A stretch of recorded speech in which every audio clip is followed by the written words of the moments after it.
Coach, big 8-day stretch for the Red Hawks with wins against Akron and Kent State, and last night go on the road and get a huge road win at Buffalo. Right now sitting in 10th place in the state overall standings, and I found out earlier probably can't finish lower than 11th. Talk a little bit about the change that's gone on in the last 10 to 11 days with the Red Hawks.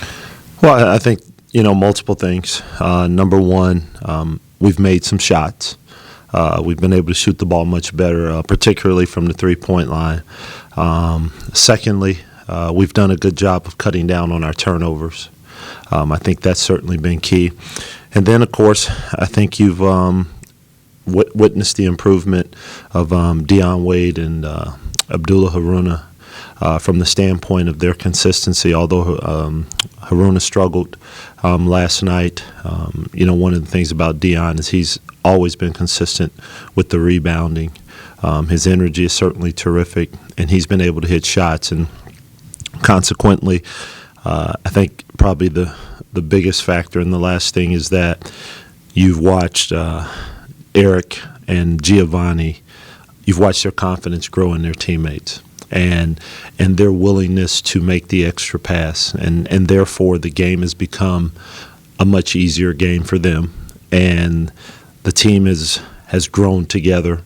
Also, Rod Mills has made shots. He's made some big shots for us. Chris Bryant is really playing well. And so, Caliph. We've had multiple guys that have had good games. And I think they've sort of galvanized each other and have come together and are playing for, have a purpose with what they're doing.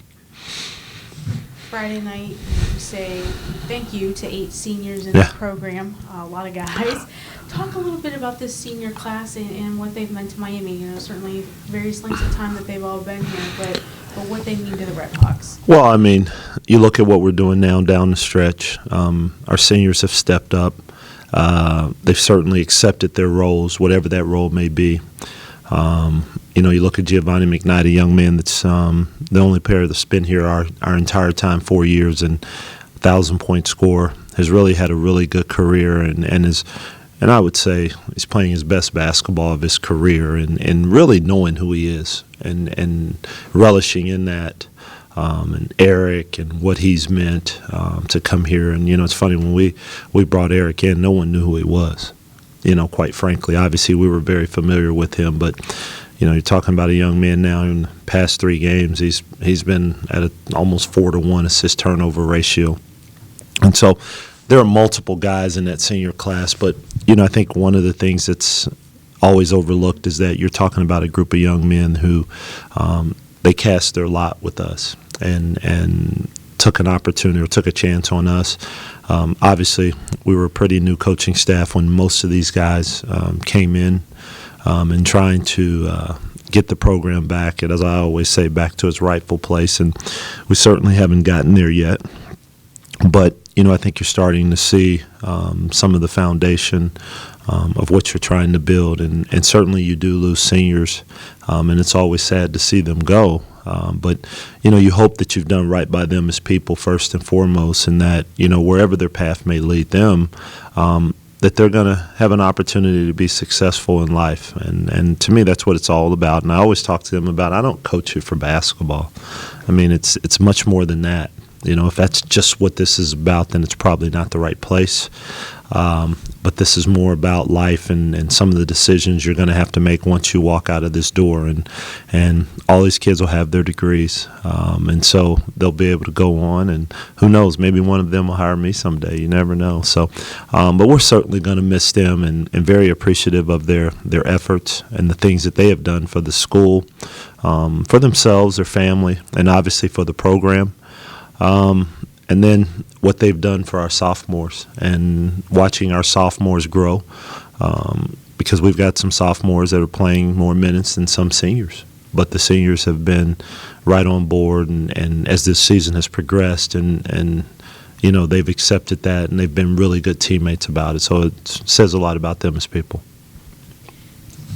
Big game on Friday night, another big one in a string of them. Yeah. 7 o'clock against the Ohio Bobcats, longtime rival, Battle of the Bricks game.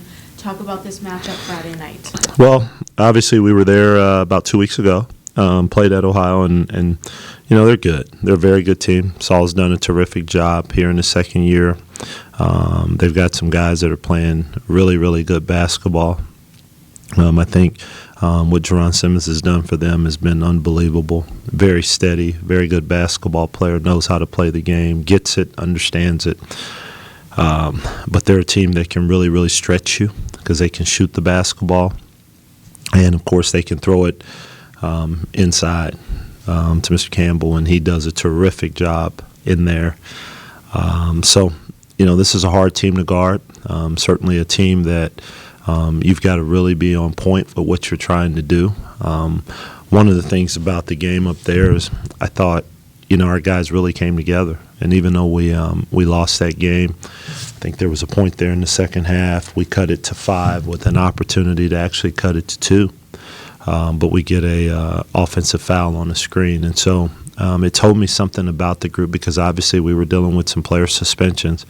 But it told me something about, the heart of this group and the young guys. And I think in many ways that was a pivotal moment that has led to some of the success. Some of the success that we have had here down the stretch. Friday night, a big night for a lot of reasons. Senior night, a lot of things going on, honoring some MAC championship teams from the 1950s that are going into the Ohio Basketball Hall of Fame. Last regular season game. Long-time rival. Why is it important to have a good crowd here Friday night for this game? Well, let me give it to you this way. When we go and play at Ohio, you feel the electricity in the air. And it's interesting to listen to the introductions. And I can vividly hear the announcer talking about, this is the largest crowd we've had this year, and this is Miami. It means something to them. Having said that, it means something to us also. And it's an opportunity for us here in Oxford to show what we're made of. And to really get involved in the game and really be boisterous and enjoy the atmosphere and have fun with it from a fan perspective. I know they certainly do when we're there, and it really does make it fun. And I think the kids enjoy that, but they're playing well, and we've played well here down the stretch. It means a lot to us. We're playing for something. They're playing for something. So there are some seedings that are on the line, so it's just not a game. And, of course, like you say, it's the rivals. And we want to be successful. They beat us up at their place, so we're going to try and return the favor here at our place. And, it would be nice to have a really good crowd, to send our seniors out also, to honor those past teams that have put their sweat and hard work into the program and building the program.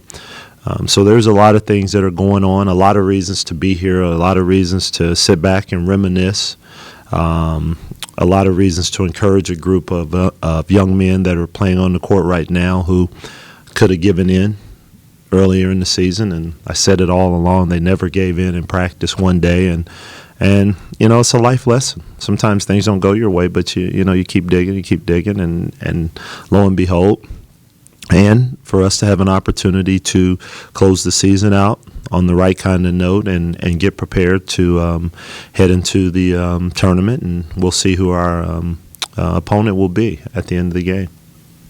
Good luck on Friday, and thank you very much, Coach. Thanks, Ange. Appreciate it.